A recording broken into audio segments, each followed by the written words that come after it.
Sí, sí.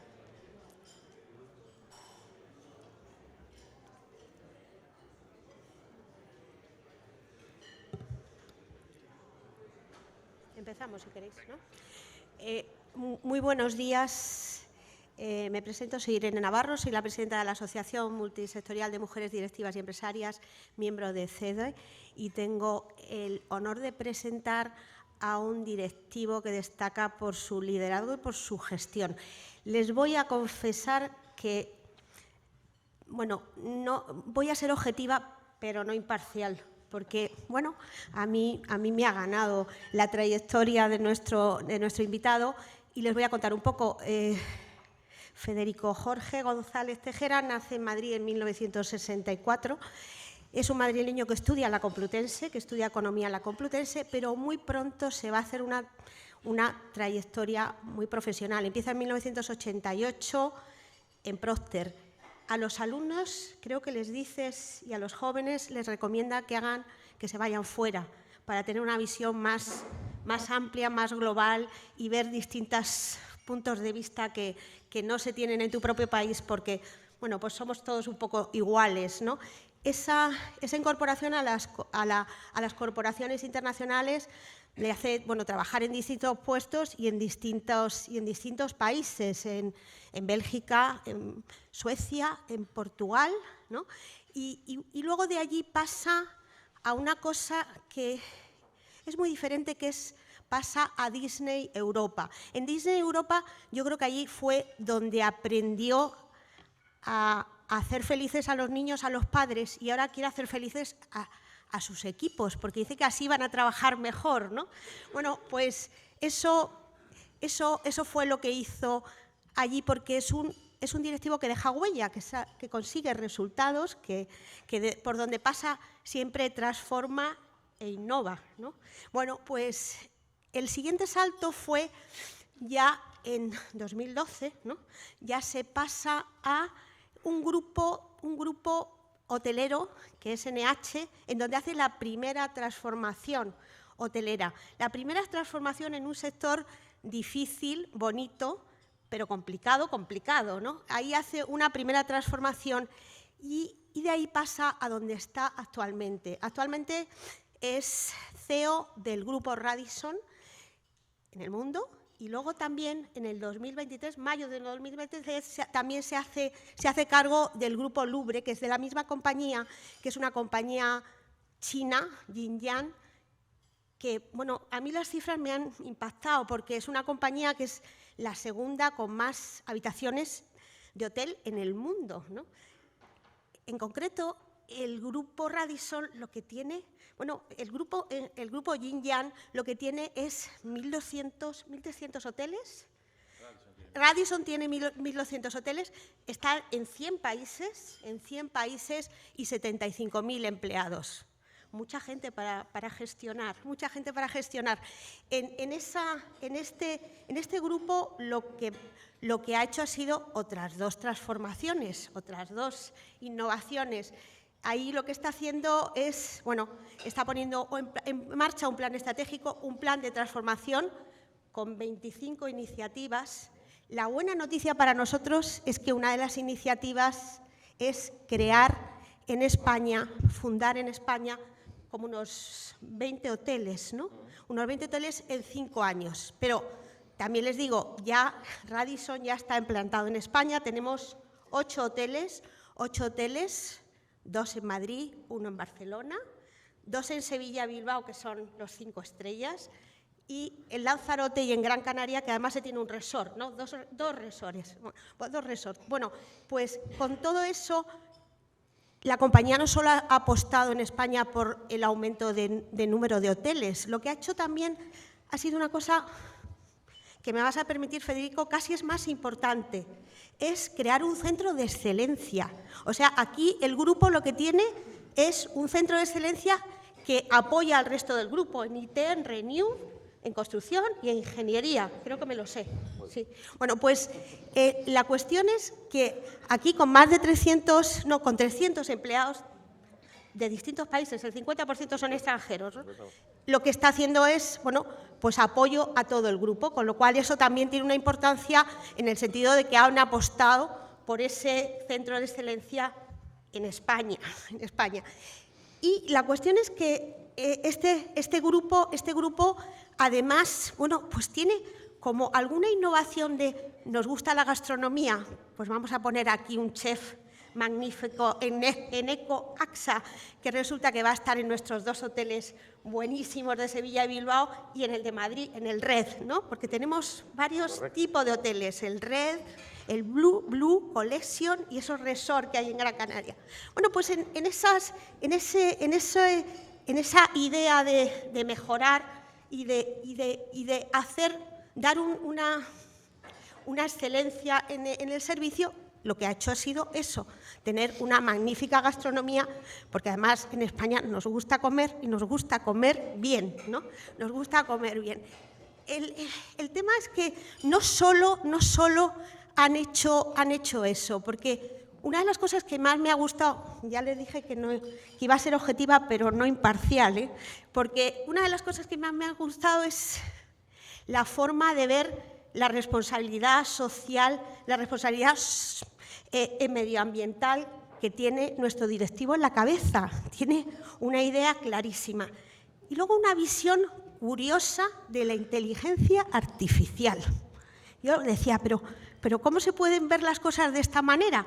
Porque él lo que dice es, la inteligencia artificial nos puede hacer mejores, porque como se tiene tanta información, como somos tan transparentes, como lo contamos todo, luego tenemos que cumplir eso que hemos contado, ¿no? Bueno, pues en ese sentido parece ser que la inteligencia artificial va a hacer mucho mejor a ese grupo de hoteles que dirige Federico. Y luego, desde el punto de vista, me voy a meter en lo personal, pero bueno, discretamente. Federico tiene 3 hijos, 2 hijas y un hijo. Una mujer, Begoña, que parece ser que te apoya muchísimo. Me lo sé todo, por eso te digo que soy fan. Entonces, que le apoya muchísimo y que le ha seguido mucho en ese periplo internacional que ha seguido. Y entonces, lo que nos resulta curioso es que lo que dice es que lo que más le gusta de todo, es hablar con su familia. Ese es su hobby. A mí el hobby me ha gustado. Bueno, esa forma de vivir la familia, España, porque otra cosa que no he dicho es que te sientes muy español, te gusta mucho tu país y desde todos los grupos en los que has estado has ayudado a España y has apoyado a tu país y has barrido un poco para casa, si se puede decir, ¿no? Barrido un poco para casa. Bueno, pues con todo eso lo que hace es que, bueno, Federico sea un magnífico líder y un magnífico gestor con todas esas transformaciones, pero además se ha unido como a distintos ámbitos para no quedarse encerrado en su sector industrial, empresarial, turístico, porque sois un caso del Instituto de Empresa, han trabajado sobre tu transformación, ha tenido relación con proveedores como pueden ser Indra, como puede ser Igual, y no has estado ajeno a lo que es la sociedad civil. Estás pisando tierra. Con todo esto yo les podría decir más cosas porque les podría decir más cosas, pero yo lo único que le digo es, Federico, muchísimas gracias por estar aquí en estos desayunos de CEDE y muchísimas gracias por ser un ejemplo de generosidad, un ejemplo de liderazgo, de valentía, de innovación y, sobre todo, por hacer una magnífica gestión en rigor y en profesionalidad. Lo único que me ha olvidado decirles, fijaros que si es tan generoso que ha escrito 3 libros. Y los 3 libros nos cuentan su experiencia para ayudarnos, porque cómo hacerse el sueco en los negocios con éxito. Pues te dice cómo actuar en Suecia. Portugueses y españoles, la forma de entenderse mejor. Pues ahí nos cuenta su experiencia en Portugal. Bueno, pues vivir y trabajar en el extranjero, para que no metamos la pata. Bueno, pues nos cuenta qué experiencias ha tenido y en esa generosidad las cuenta y las pone en un libro. Con todo eso, con esa generosidad y con esa admiración, muchas gracias por estar aquí Y todo tuyo. Gracias a ti.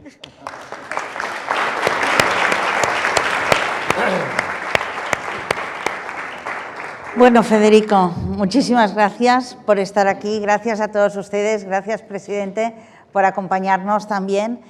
Y es un lujo tenerte. El lujo es mío. Es un lujo tenerte. Es un lujo tenerte porque estamos en un momento que vivimos, bueno, un entorno complejo, no exento de riesgos, pero también de oportunidades. Y creo que es importante poner también el acento, conscientes del entorno y de la complejidad que vivimos, poner el acento también en las oportunidades, ¿no? Y coger oportunidades en este entorno requiere de mucho coraje, requiere de la toma de decisiones, de asumir riesgos, y de saber gestionar estos riesgos, ¿no? Correcto. Y esto eres tú. Gracias. Y esto eres tú.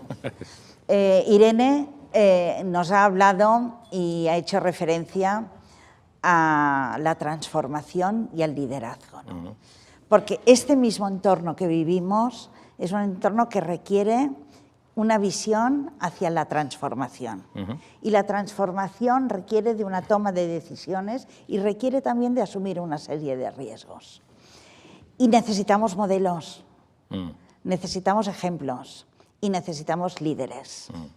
Y por tanto, el que estés aquí con nosotros compartiendo estas reflexiones, ¿no? Y esta visión que tú tienes, sobre todo desde la experiencia que has vivido, pues es para nosotros un lujo. Gracias. Así que gracias, Federico.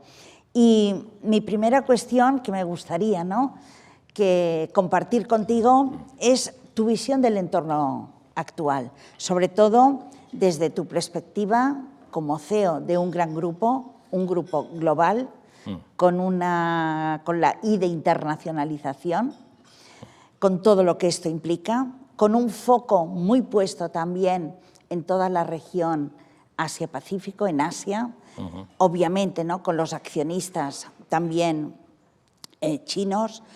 Y yo creo que es muy importante también desde esta perspectiva, desde esta experiencia, que compartas con nosotros cómo ves este entorno en el que ahora estamos y con el que hemos de convivir y del que hemos de coger también estas oportunidades personales y profesionales de empresa y de personas. Muy bien.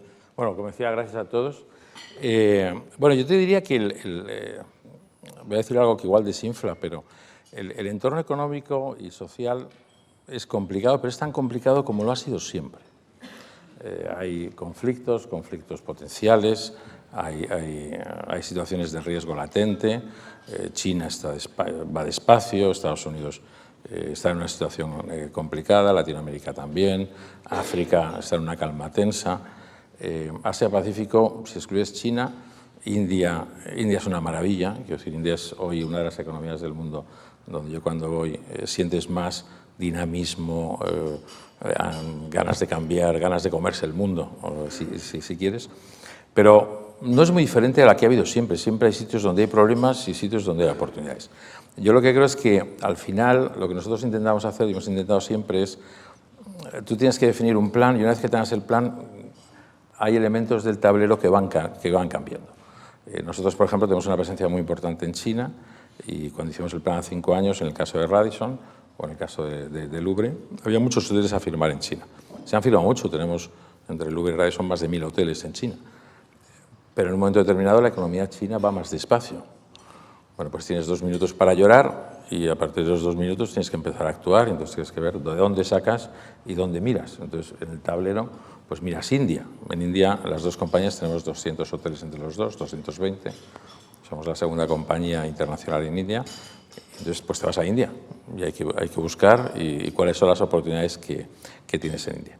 En Europa hay una situación donde cada uno de los países, como bien sabéis, bueno, pues España va razonablemente bien, Francia va bien, Italia está, en fin, medio, Alemania va lento, pero al final yo creo que lo que nosotros hacemos, no voy a decir continuamente porque el plan no cambia de forma continua, pero sí todos los años adaptamos las cosas que la compañía está haciendo, los objetivos que tiene, las estrategias, las 25 iniciativas de las que estaba hablando, de las que luego hablaré, y las vas adaptando, porque al final yo creo que parte del cambio y parte de la supervivencia es quejarte y llorar 2 minutos y después de los 2 minutos empezar a actuar, ¿no?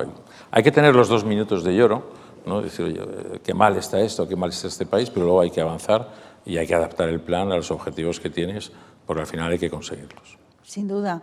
Bueno, y esto es lo que transmites porque leyendo, ¿no?, tus libros, repasando también tus artículos, ¿no?, y tus presentaciones, yo creo que emerge esta capacidad de superación, esta capacidad de adaptación, ¿no?, al cambio, que es importantísimo y más en estos momentos. Este contagio, ¿no?, que trasladas a toda la organización constructivo, de avance constructivo, de positividad y sobre todo de jugar en equipo. Y a mí me parece que estos son valores fundamentales que realmente permiten transformar las organizaciones, ¿no? Sí, mira, yo creo que cuando hablas de transformaciones, o yo he tenido la suerte de, como decíamos, fuera NH o luego Radisson, y simplemente por explicar los distintos casos que yo creo que ayuda a ilustrarlo, NH, como sabéis, bueno, era una compañía donde el problema fundamental estaba en el consejo. No era un problema en lo que era la gestión, había muchas ideas y, bueno, pues organizas y te intentas hacer un plan de todo lo que hay que cambiar, pero al final lo que hace falta es que el consejo apoye y que exista el dinero para hacer el plan. En el caso de Radisson, cuando llegamos en el 2017, son 2 compañías diferentes. Es Residor, que cotiza en la bolsa sueca, y es Carlson, que pertenece a la familia Carlson en Estados Unidos. 2 culturas diferentes, con propiedades diferentes y con mercados completamente separados y diferentes, y donde la oportunidad es crear una única compañía con una única cultura. En el caso de Louvre, que es una compañía fundamentalmente francesa, tiene 1.900 hoteles, pero 1.000 de ellos están en Francia, pues es una compañía que se compró en el 2015, donde no se han hecho inversiones y donde hay que articular también un plan para qué es lo que hacemos con esto, ¿no? Entonces yo creo que hay una actitud, como decías, que yo creo que es la que tenemos, diría, casi todos, cuando coges un reto, un desafío, ¿no?, que es, tengo algo, me dan algo, ¿qué vamos a hacer con ello? Yo recuerdo siempre una anécdota que cuando cogimos Radisson, yo fui a Estados Unidos, había un equipo directivo y yo les pregunté, bueno, ¿qué vamos a hacer? Y me dijeron, ¿cómo que qué vamos a hacer? Asumíamos que cuando los chinos han comprado la compañía ya saben lo que vamos a hacer. Y yo, no, los chinos han comprado la compañía, pero hay que decir qué es lo que vamos a hacer. Y yo creo que es esa sensación de que al final si estamos allí es para ser nosotros los que decimos lo que tenemos que hacer.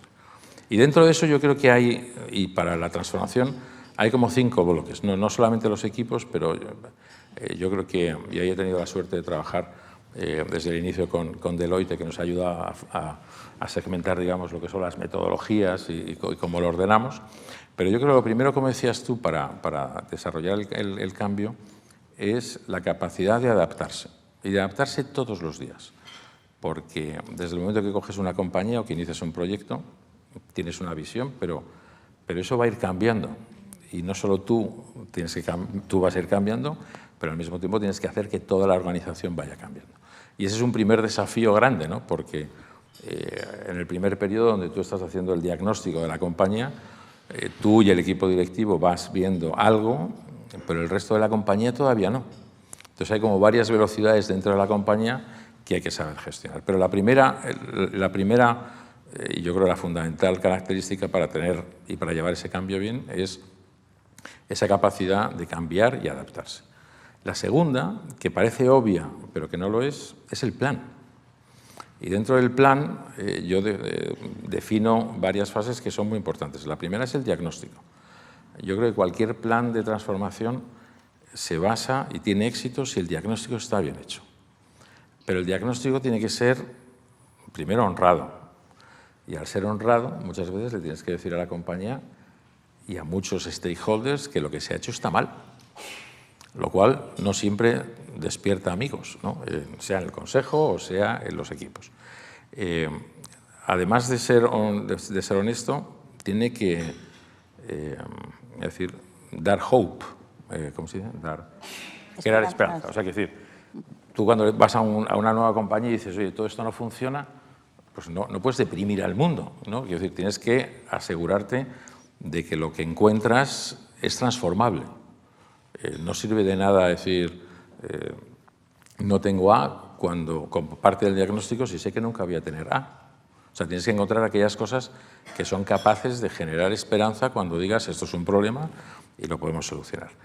Y ese diagnóstico tiene que ser fácil de comunicar, porque tienes 3 minutos delante de un sindicato para explicárselo, delante del consejo, para los empleados de un hotel.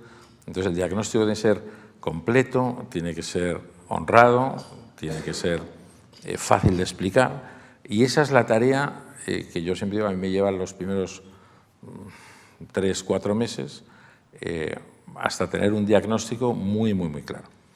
Y una vez que tienes el diagnóstico, tienes que crear la visión. O sea, con todo esto que tenemos o que no hacemos bien, ¿qué es lo que queremos hacer?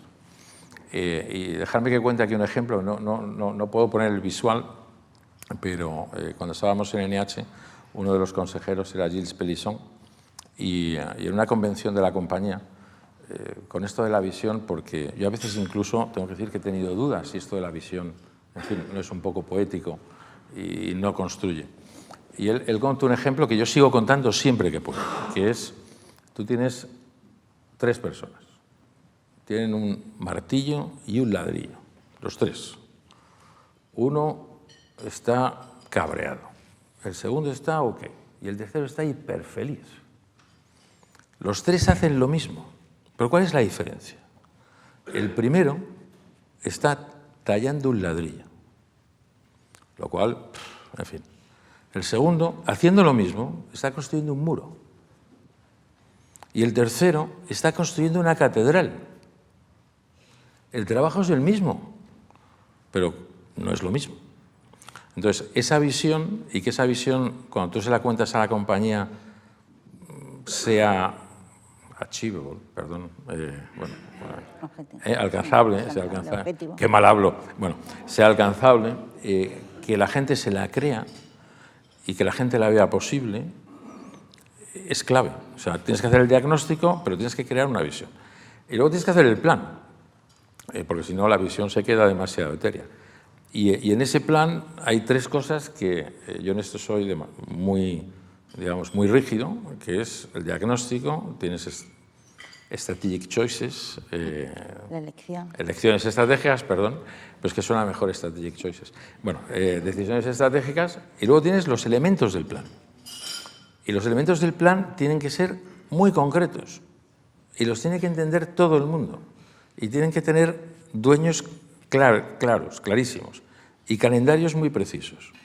Nosotros, sea en NH, o sea en Radisson, o sea en Louvre, tenemos en esas 25 áreas donde se hace un diagnóstico, tienes las elecciones estratégicas, los elementos, los calendarios, y yo reviso ese plan cada 3 meses, con todos los responsables de cada una de las iniciativas de la compañía, lo cual hace que todo el mundo se crea de verdad el plan. No es un plan que ha hecho un consultor y que se queda en una estantería. Yo le digo a todos los equipos, yo me leo el plan entero, pero no solamente lo leo, hago cambios. Y siempre pregunto, ¿y esto qué quiere decir? Y si el responsable de una iniciativa no sabe lo que quiere decir, lo que ha escrito, tenemos un problema. Bueno, él tiene un problema, yo también, porque el plan hay que cambiarlo. Pero quiero decir, tienes que tener el plan muy claro. Y ese plan tiene que ser un plan completo. Tiene que solucionar todos los problemas de la compañía. Uno de los test cuando vas al consejo a presentar el plan es que no se te haya olvidado nada. Porque puede pasar, ¿eh?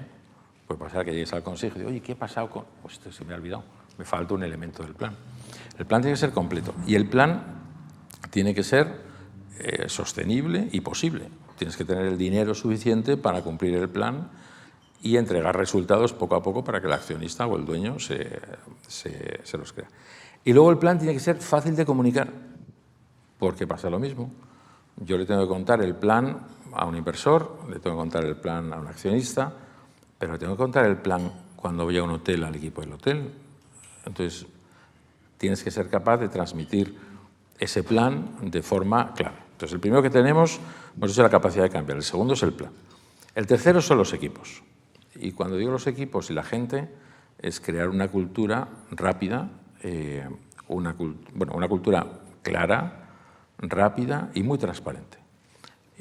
Yo una de las cosas que hago, y sé que no lo debería hacer, está aquí Íñigo Capel, que trabaja conmigo, que lleva recursos humanos y otras áreas a nivel mundial y siempre me regaña porque cuando hemos llegado a alguna transformación, yo lo primero que quiero hacer es escribir yo los beliefs, las creencias de la compañía. Y me dice, no, que esto lo tienen que escribir los equipos. Y digo, no, pues mira, deja que yo escriba los míos y luego los compartimos con los equipos y que nos den feedback. Pero hay que ser muy claro, y yo he tenido esa suerte, que hemos podido escribir la compañía que queremos crear. ¿Cuáles son los beliefs? ¿Cuáles son las creencias?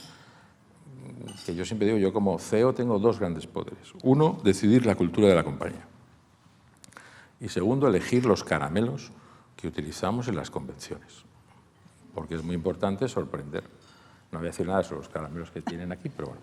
Pero entonces puedo elegir los caramelos que ponemos en las recepciones, que es muy importante, porque el consumidor al final reacciona al caramelo. Pero es muy importante decidir esa cultura y poder elegir con quién trabajas. Perdón. De todas maneras, estamos hablando de transformación y de liderazgo. Y el éxito de la transformación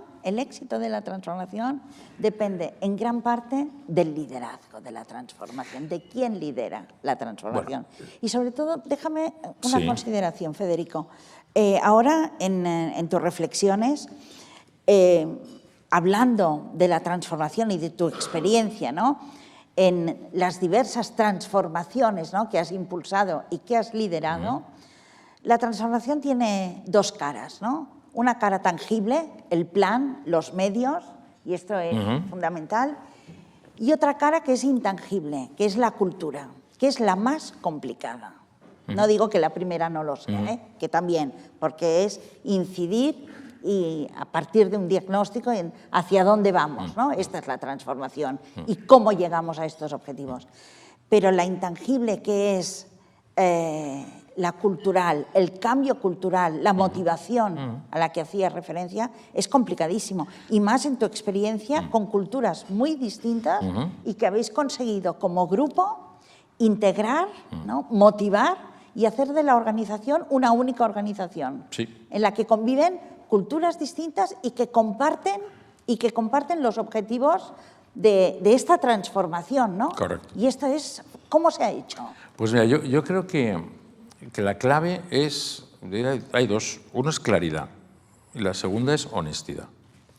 Y una de las cosas que siempre he hecho es cuando llegué a NH, pero cuando llegué a Radisson, a Louvre, hago una presentación que es muy fácil, son 3 páginas en las que digo quién soy, cómo trabajo, pero que es muy fácil de entender, o sea que no es nada complicado, son bullet points, y en qué creo. Entonces yo desde el primer día lo comparto, y luego no, y luego hago 2 columnas, una de what I love and what I hate, o sea, lo que me gusta y lo que odio. Y lo digo para explicarme, para que todo el mundo lo entienda desde el día 1. Y yo creo que si tú eres honesto y claro desde el día 1, es fácil progresar. Y yo pongo algunos ejemplos. Yo digo siempre, yo le pido lo mismo a mucha gente, pero no lo hago con maldad. Lo hago porque me obsesionan algunos temas y entonces voy pidiendo a todo el mundo a ver si me lo soluciona. Pero lo digo el día 1. Entonces todo el mundo lo sabe. Entonces nadie se puede enfadar o pensar, anda, nos está pidiendo lo mismo a 2, a ver si quién es mejor de los 2. No, lo digo el día 1. Digo que me encanta ver un caso de negocio, pero que me pongo muy nervioso si alguien presenta algo que no está bien defendido con números y que está mal. Pero lo digo el día 1. Entonces yo creo que eso ayuda mucho, pero esta presentación se la hago a toda la compañía. Y eso a mí me deja como tranquilo. Si alguien luego me echa algo en cara, digo, no, esto ya lo dije. Pero no eso. Pero yo creo que eso te ayuda a que la gente vea de forma clara desde el primer día cuál es la cultura que vas a poner y que va a regir en la compañía. Por eso luego seguimos con los beliefs, con las creencias, que es escribir muy claro en qué se transforma eso en el día a día, en cómo operamos. Y en la participación de toda la organización, ¿no? Claro, pero al final hay una... Me has dicho una frase que voy a corregir si es posible. Claro. Es cierto que el éxito depende de quién lo lidera, pero al final depende del liderazgo de todo el mundo. Totalmente. O sea, antes te decía, los elementos yo creo que ayudan al tener éxito, te decía, el primero era la capacidad de cambio, el segundo era el plan en sí mismo, el tercero era la cultura y los equipos, y el cuarto es liderazgo.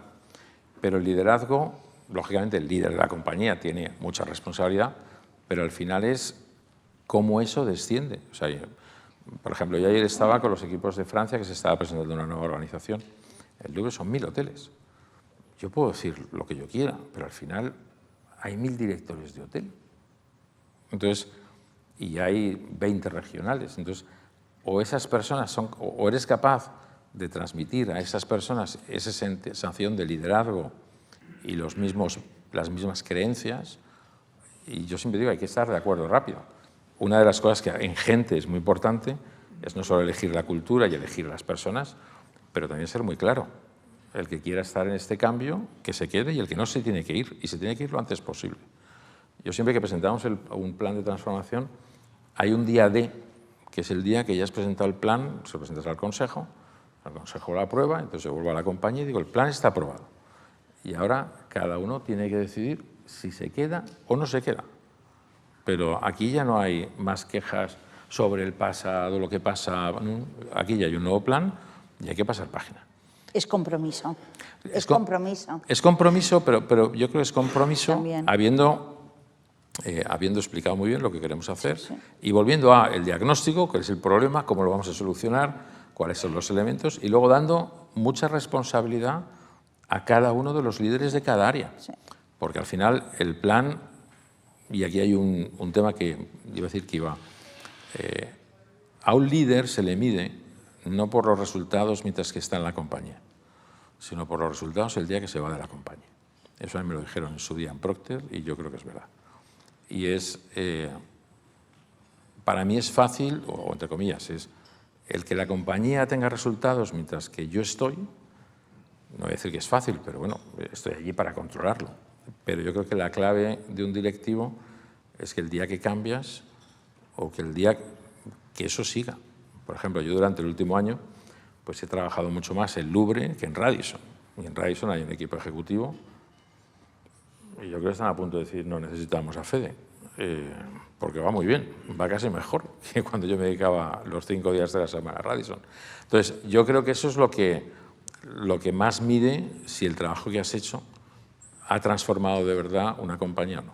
¿Cómo han sido las 3 transformaciones que has impulsado y liderado? Bueno, ¿Qué diferencias y qué te traes hoy contigo de lo mejor de cada una de ellas? Bueno, hombre, a ver, ¿cuántas horas tenemos? No, no, a ver, yo creo que las 3, como decía, eran temas muy diferentes. NH para mí es emocionalmente la más querida porque es la primera. Es decir, es como un primer amor, ¿no? En fin.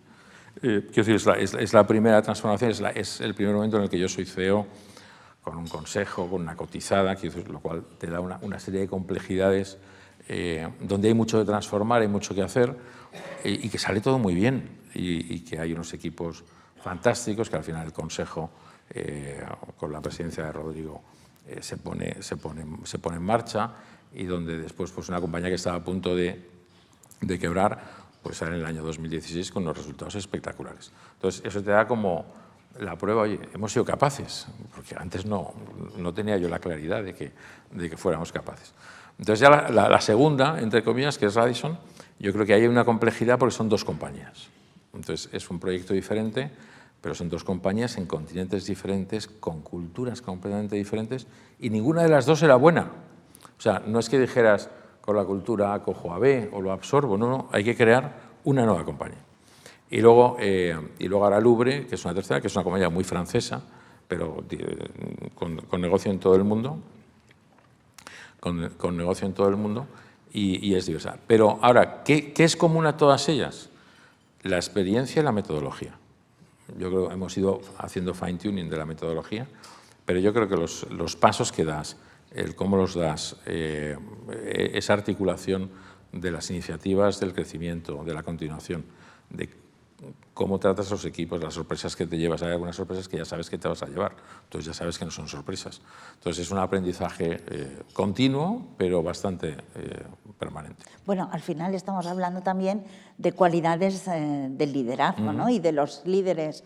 Al final, esta capacidad de motivar, capacidad de integrar, capacidad de decidir y también de tomar decisiones en torno a las personas, ¿no? Correcto. En torno a las personas, porque al final es cierto, cuando matizabas, ¿no? El liderazgo, los líderes los necesitamos Siempre. liderazgos, pero los liderazgos son los que hacen que la organización esté comprometida, esté motivada Claro. y crezca, ¿no? Claro. Y es un compromiso continuo, ¿no? Con la organización por parte del líder. Lo es, y luego hay algo muy importante, que es que esos líderes tienen que apropiarse el plan. O sea, no sirve de nada Hacer lo suyo. Claro, no sirve de nada que alguien vaya a América y les diga vamos a hacer este plan porque Fede dice. Han de creérselo. Has muerto. El plan ya no tiene credibilidad, no es el plan de esa persona. Esa persona, cuando un director de hotel llega al hotel a decir los nuevos sistemas que vamos a poner, los cambios que van a hacer, tiene que ser su plan. Si lo dice porque lo ha dicho el regional, pues el plan ya no es suyo y pierde la credibilidad. Bueno, es parte de lo que decíamos antes, ¿no? Esta parte más intangible, ¿no? Cultural, Correcto. en hacer que la organización se crea realmente el proyecto exacto. y lo haga suyo, ¿no? Este es el éxito. Ese es el éxito. Este es el éxito. Yo creo que el éxito es cuando la gente se cree el plan. Te voy a contar. Cuando haces un plan de este estilo, por ejemplo, ahora en el caso de Louvre, pues llegas de una cultura nueva. Llegas de Radisson, llegas a Louvre, que tiene su cultura. Haces el diagnóstico, como digo, el diagnóstico siempre hace un poquito de daño. Es decir, hay gente a la que no le gusta, lógicamente, porque, en fin, pues igual la compañía no va bien y hay que decir, esto no lo hemos hecho bien. Pero bueno, lo haces creando esperanza y positivo y tal. Y construyes el plan. El plan se presenta en el mes de diciembre, en el mes de octubre, lo aprobamos en noviembre, para los próximos 5 años. Y la primera revisión del plan es el mes de marzo. La tuvimos hace 2 semanas. Y ese es el test donde yo veo si el plan es mío o no. Entonces fue muy buena la reunión. ¿Por qué? Porque al final todos los líderes presentaron sus propias iniciativas a todos los demás, pero eran suyas. O sea, los elementos del plan, los calendarios, las dificultades, todo era suyo. Y ese es el día que, ahora hay otra revisión en junio, pero bueno, quiero decir, te vas diciendo, bueno, el plan se está creando esa cultura, pero esa cultura se crea a través de la gestión de ese plan. No es porque yo haga discursos, es cuando tienes los día a día, tienes todas las discusiones, tienes todos los trabajos, y es ahí en ese día a día que la gente se cree esa cultura, se cree cómo son las cosas y empieza a ejercitarlas. El liderazgo también es saber delegar, ¿no? Sí. Y aquí está también, ¿no? ¿Te crees? Sí, a mí me cuesta a veces, pero bueno. Pero es importante. Es fundamental. Yo creo que al final, yo por ejemplo, que te contaba en Radisson los últimos 12 meses, esto no sale luego a mis accionistas, ¿verdad? Quiero decir, no he trabajado tanto en Radisson, pero he delegado muchísimo. Pero porque todo el mundo está capacitado y tú ves que todo funciona, y entonces delegas con toda tranquilidad. Y luego también todo esto, ¿no?, que hemos comentado y que tú nos trasladas y compartimos contigo, es lo que también permite esta motivación, el hacer suyo la organización, ¿no?, el plan, ¿no?, y los objetivos, es lo que también creo que ha permitido a organizaciones y a grupos como el tuyo, pues superar también momentos más críticos como han sido, bueno, los tiempos de COVID, sí, ¿no?, donde la capacidad también de resiliencia se ha demostrado por parte del sector, pero sobre todo por parte de las organizaciones. Mira, nosotros tuvimos, iba a decir, tuvimos suerte, aunque el COVID ha sido malo para todos, ¿no?, pero tuvimos suerte porque teníamos el plan de Radisson, se aprobó en el 18, entonces empezamos a ejecutarlo en el 19. Entonces, cuando llega el COVID, en el fondo tenemos los fondos y el plan y hemos decidido lo que queremos hacer. Entonces, no voy a decir que nos permita, pero sí nos permite acelerar una serie de cambios de los que queríamos hacer, porque sabíamos muy bien lo que teníamos que hacer. Es verdad que tienes que reaccionar y tienes que cambiar algunas cosas. Y luego el COVID, yo siempre digo que a nosotros nos permitió 2 cosas. Uno, nos permitió descubrir mucho talento.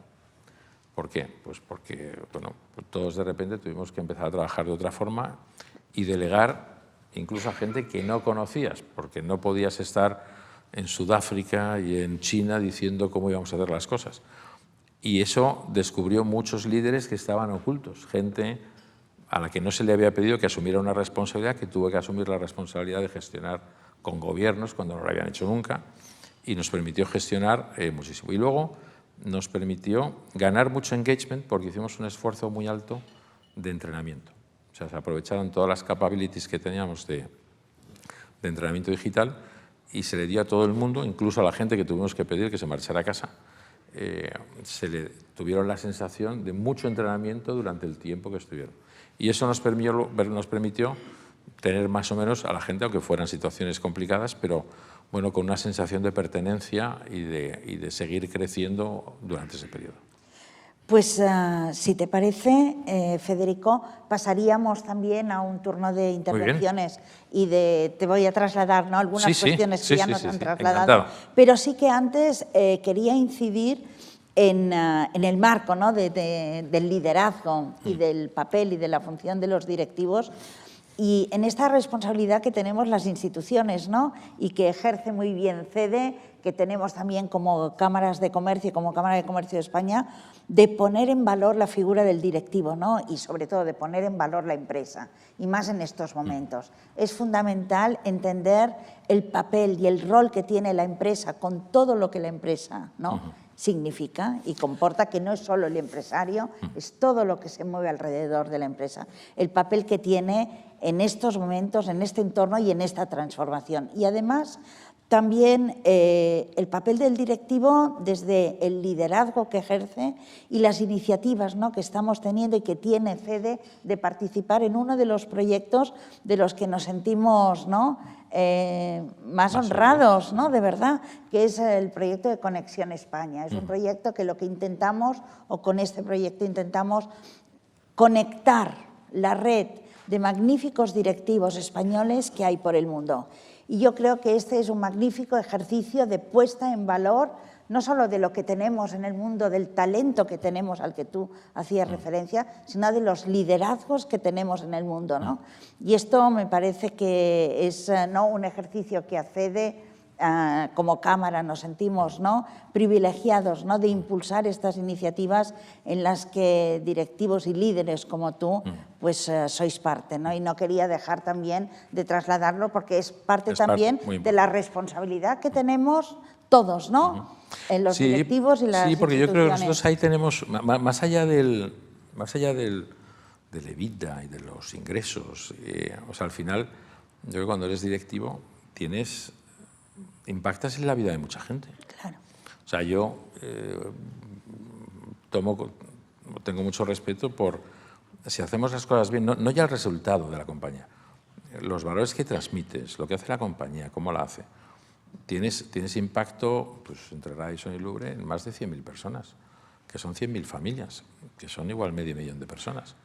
Y el día que haces algo que está bien y que impacta, pues impacta positivamente. O sea, todo lo que hicimos durante el COVID, pues impactó mucho en muchas familias y en mucha gente. Entonces, no solamente yo creo que hay una responsabilidad de progreso social y de desarrollo social, que yo creo es parte del espíritu fundamental de una empresa, o sea, de ayudar en la medida de lo posible a que la gente se desarrolle humana y económicamente, pero luego tienes un impacto en los valores que esa gente transmite.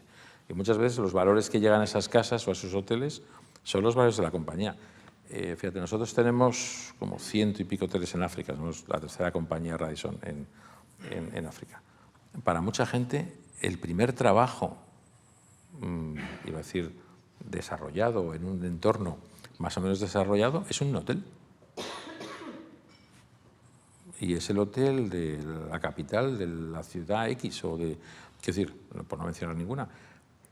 Y eso genera una cultura y tiene un impacto en muchas de las ciudades de África en las que estamos.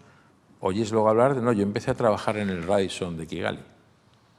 Y la cultura que esa persona tenga en los negocios al día de mañana es lo que vivió en aquel hotel. O sea, que hay una responsabilidad, aparte del progreso social, de los valores que transmites, que yo creo que es muy importante. Antes de entrar en las cuestiones, te pregunto, por España, ¿no? Irene hacía referencia también, obviamente, ¿no? Emocionalmente, Sí, tu compromiso, ¿no? Con siempre. tu país es, Sí, sí. vamos, incuestionable y es Sí, 10. sí. Pero, ¿por qué también este foco, ¿no? De inversión del grupo en España?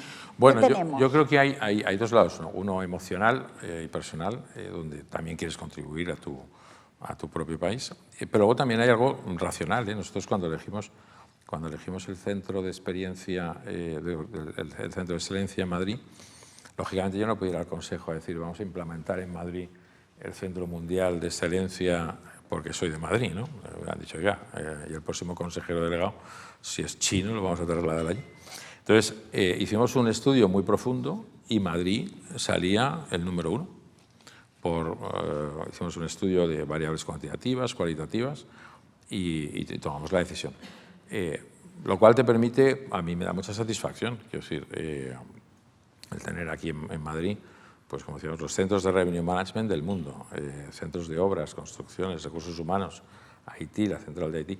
Entonces, todos esos servicios en Madrid y seguirá creciendo. Hoy son 300, ¿ves? Digo somos, pero son, porque yo estoy allí, pero bueno, somos 300 y siempre tenemos la regla de por lo menos la mitad internacionales. O sea, de los 300 hay 150 que no son españoles.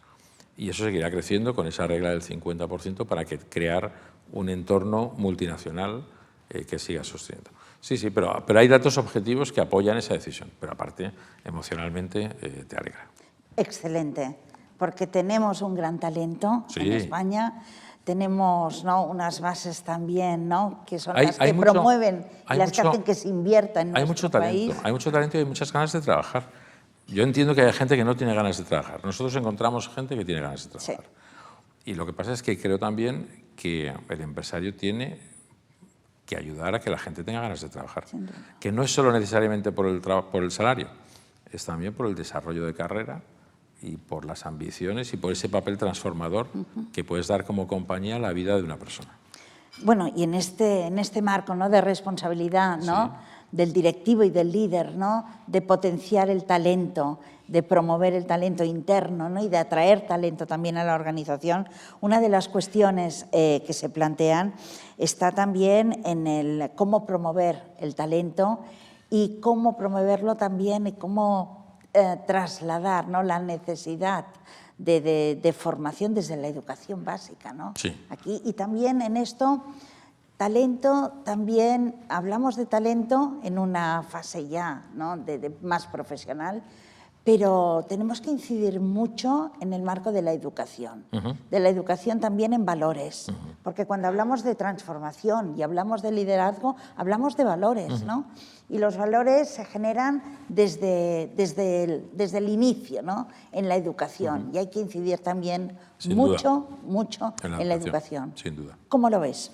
Bueno, nosotros, a ver, tenemos capacidades limitadas de influir en los sistemas educativos, ¿no? Pero si intentamos, por ejemplo, colaboramos con el IE en España y con otras universidades en el mundo para intentar pasar parte de lo que sabemos o de lo que conocemos a esas generaciones futuras que forme parte de su cultura a futuro. Y yo luego creo que también es compartiendo, en la medida de lo posible, todos los ejecutivos de la compañía, siempre que podemos fuera, esos valores y esa cultura, ¿no?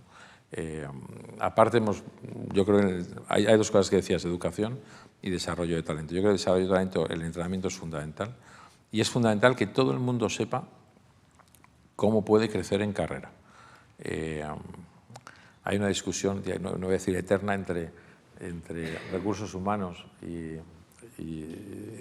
bueno, algunas escuelas de recursos humanos y otras, en las que dicen que el desarrollo de carrera es responsabilidad solo del individuo. Y yo creo que la responsabilidad de carrera es una de las grandes responsabilidades del directivo, de asegurarse de que toda su gente tiene una carrera, que tiene los recursos que necesita, que tiene la formación. Hombre, lógicamente esa persona tiene que poner de sí, ¿no? Pero yo creo que una de las responsabilidades clave de cualquiera de los directivos que tiene gente es asegurarse de que su gente llega al mayor potencial posible. Hablamos de empleabilidad también. También. Y de calidad. También. ¿No? Sí. Y de todos los aspectos cualitativos, ¿no? vinculados a la empleabilidad, ¿no? Sí. Y especialmente en el sector. Mira, yo hago, hoy no tenemos tiempo, yo hago una presentación en la compañía que se llama, lo voy a decir en inglés, es How to be happy, y luego en brackets pone, en paréntesis pone, and maybe successful. Porque muchas veces te preguntan, ¿cómo ser feliz? O ¿cómo tener éxito? Y son las dos compatibles. Entonces, mira, lo que hay que ser es feliz. Y si es posible, quizás tengas éxito, ¿no? Dependiendo de cómo lo definas. Y en eso, yo siempre digo que para eso tienes que encontrar algo que te guste y donde seas bueno, un gift, que no sabemos muy bien. Yo todavía estoy intentando encontrar mi gift, pero algún día lo encontraré. El segundo es dónde, y tienes que estar en una empresa que valore la gente, que valore el desarrollo de carrera y que realmente tú lo veas. Y al final, la empleabilidad o el querer trabajar en una empresa, aparte del salario, es el desarrollo de carrera y el ambiente en el que yo estoy. Si yo voy a una compañía y está llena de, no puedo decir la palabra, pero bueno, de gente mala, pues mal, no quiero trabajar aquí, me iré, por mucho que, o sea, si tú permites como ejecutivo que tu director financiero, que tu director de marketing sea imaginar la palabra, con eso estás pasando una cultura. Estás permitiendo que haya alguien que es malo o un pum, estás permitiéndolo, con eso estás pasando una cultura. Si yo permito que los ejecutivos de la compañía sean mala gente, entonces en la compañía, y los valores de la compañía es que en esta compañía puede ser lo que sea, y progresas, pues no. El que sea así, se va fuera. Una de las cuestiones, Federico, que nos plantean, hay dos cuestiones muy vinculadas, ¿no? Una, hablando de integración y de culturas, ¿no? distintas, es cómo gestionas, ¿no? la relación con el principal accionista, que es chino, ¿no? que tiene una determinada cultura. ¿no? Y la segunda también es cómo has integrado, que ya en parte la respuesta y nos las has dado en el curso de tu intervención, es cómo has integrado, ¿no? esta cultura española, que venía de NH, esta cultura americana, esta cultura francesa y esta cultura también asiática, ¿no? Y el resultado de todo ello. El resultado no sé cuál es, pero bueno. Pero no, yo creo que hay dos cosas. Uno, mis accionistas, que es Xinjiang, son chinos. No hay una fórmula fácil de definir a los chinos, pues son 1.400 millones, ¿no? Entonces, pues hay chinos de todos tipos. Es como los americanos, pues la costa este y la costa oeste no tienen nada que ver. Y si te vas a Minneapolis o a Minnesota o te vas a Ohio, pues los dos americanos tienen poco que ver, ¿no? Con los chinos pasa un poco más, pero con muchos más sitios. Dicho esto, en nuestro caso, Xinjiang es un accionista serio, pero yo creo que es bueno entender su mentalidad. Por ejemplo, ellos como accionistas hacen muchas preguntas. Y yo al principio, eso se lo he dicho a ellos, por eso lo digo en público, al principio decía, pero me estáis cuestionando todo, qué pesadilla, ¿no? No, si no lo cuestionamos, pero tenemos un deber de due diligence. Pero una vez que hayas contestado, no es para atraparte, no es para pillarte, es porque simplemente necesitan entender. Entonces, el día que tú has entendido que esas preguntas no es para pillarte, sino que es para due diligence, pues estás feliz, pones a dos full time respondiendo preguntas y no pasa nada. Lo aprueban todo, si está bien pensado. Entonces, yo creo que lo más importante es, hay una palabra que es empatía, que no es que yo sea empático siempre, que meto la pata muchas veces, pero en este caso con otras culturas es entender la posición del otro y por qué la tiene, ¿no? Porque la tendrá por algo. Y el día que entiendes el por qué la tiene, pues has ganado el 50% del partido, ¿no? Porque ya entiendes cómo juega y entonces ya puedes entender cómo adaptarte tú. Bueno, yo creo que había una cuestión en la que nos planteaban cuál es la filosofía, ¿no? A la hora de desarrollar y de activar y cultivar también el talento dentro de la organización, que yo creo que nos has respuesto. Y otra cuestión que muy vinculada también, ¿no? al talento, ¿no? y a las nuevas generaciones, ¿no? que vienen detrás nuestro, ¿qué mensaje les darías, ¿no? ante los retos que tiene la sociedad, ante los retos que tienen las organizaciones y ante los retos que nos enfrentamos? Bueno, pues yo lo que les diría es lo que les digo a mis hijos.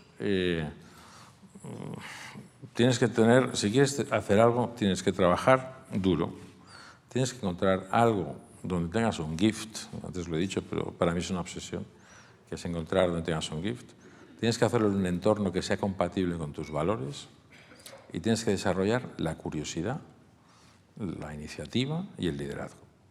Si haces eso, algo saldrá bien. Y luego creo que tienes que ser, más allá, consciente de que puedes tener un impacto en la sociedad más allá de tu propio trabajo y bienestar. Porque al final un día nos morimos y dices, bueno, ¿qué he hecho? Pues, ¿qué impacto he tenido? ¿O qué impacto han tenido las cosas que he hecho? Y yo creo que eso es al final parte de lo que, según te vas haciendo mayor, te produce mayor satisfacción. De hecho, una de las cuestiones hacía referencia también al progreso económico, ¿no? Y efectivamente, el impacto ha de ser en términos económicos, pero sobre todo también en términos sociales, ¿no? Sí, yo siempre, fíjate, la cultura española lo tiene, pero yo soy consejero también en Sodexo, que es una compañía francesa, y el fundador de Sodexo, esto lo tenía como una obsesión desde que inició y empezó con cero, es decir, no tenía nada, y pasó a tener una compañía, la número 3 del mundo, en servicios de nutrición. Es la empresa como un progreso social y yo creo que efectivamente lo es. Y si la entiendes como tal, eres consciente del impacto que tienes y de la obligación que tienes también de que ese impacto exista. Por eso digo que no es como la empresa más allá del EBITDA, ¿no? O sea, hay mucho más. Y es el progreso social, no solamente económico, sino también de valores, porque, bueno, pues yo, por ejemplo, vivo todavía de los valores que aprendí en Procter. Si hubiera entrado en otra empresa, pues igual hubiera tenido otros valores, pero aquellos valores me marcaron como ejecutivo y como persona a futuro. Entonces, los llevas contigo. Entonces, yo creo que la empresa que creamos o que creemos, pues lo que crees tiene un impacto. ¿Y cuál es tu meta? ¿Cuál es mi meta? Oye, joder, qué pregunta. ¿Qué pregunta? Pues mira, yo te diría que es muy fácil, es el día que sea, ¿vale? Que hay una pregunta que es, hay una frase que tengo que decir en inglés. Es que ir a trabajar conmigo y cada vez que digo algo en inglés me regaña, pero la digo en español también. Yo tengo una frase que la hago todas las semanas, la aprendí también cuando era muy junior, que es: ¿qué ha pasado que no hubiera pasado si yo no hubiera estado? Entonces, en inglés a mí me gusta mucho porque los españoles la pronunciamos con la H. What has happened, that wouldn't have happened if you wouldn't have been here. Y yo creo que es el día que te hagas esa pregunta, un día, el día que te vayas a donde sea, que cuando te hagas esa pregunta sonrías. Y digas, bueno, pues algo habrá pasado que es bueno. Y ese día entonces estás tranquilo. Yo creo que también comparto. Mario, querías hacer una... ¿No? Porque yo creo que gira en torno al liderazgo, podría ser los preguntas de Sí, perfecto. Pues yo creo que terminaríamos aquí este coloquio, este conversatorio que ha girado en torno a la transformación, a dos ejes, ¿no? Que son las claves de nuestro crecimiento, ¿no? Y del modelo de crecimiento. Correcto. Que queremos, ¿no? Y por el que tenemos que apostar, porque se trata de modelo, ¿no? Y de consolidar este modelo. Correcto. Y es un modelo de crecimiento que ha de girar en torno a unos valores. Y aquí el líder y el liderazgo y los liderazgos tienen mucho que decir y mucho que hacer, porque permean en la organización, como tú decías muy bien antes, ¿no? Y luego en estos tiempos en los que hablamos muchísimo de transformación y los fondos Next Generation aún nos han puesto más transformación digital, transformación verde, pero focalicemos y pongamos el énfasis en la transformación. Exacto. La digitalización, la sostenibilidad son objetivos, son herramientas también. Pero la transformación es donde nos jugamos el modelo de crecimiento económico y social, ¿no? Y para llevarlo adelante necesitamos organizaciones, ¿no?, que respondan a ello. Exacto. Y un ecosistema que trabaje en la misma dirección. Correcto. Y esto requiere de liderazgos como el tuyo. Así que continuaremos vuestro. leyéndote, continuaremos siguiéndote y continuaremos también pidiéndote que vengas también Encantado. aquí con nosotros en otras sesiones, Estupendo. porque la responsabilidad de CEDE, como ejerce muy bien, ¿no?, y la que también tenemos como Cámara, es pues poner en valor vuestros liderazgos, tu liderazgo sobre todo, y que lo expliques y lo compartas, porque es efecto tractor. Y esto es lo que necesitamos, hoy más que nunca. Así que muchísimas gracias, a vosotros. Federico. Gracias. Gracias. It's not what you see, so again.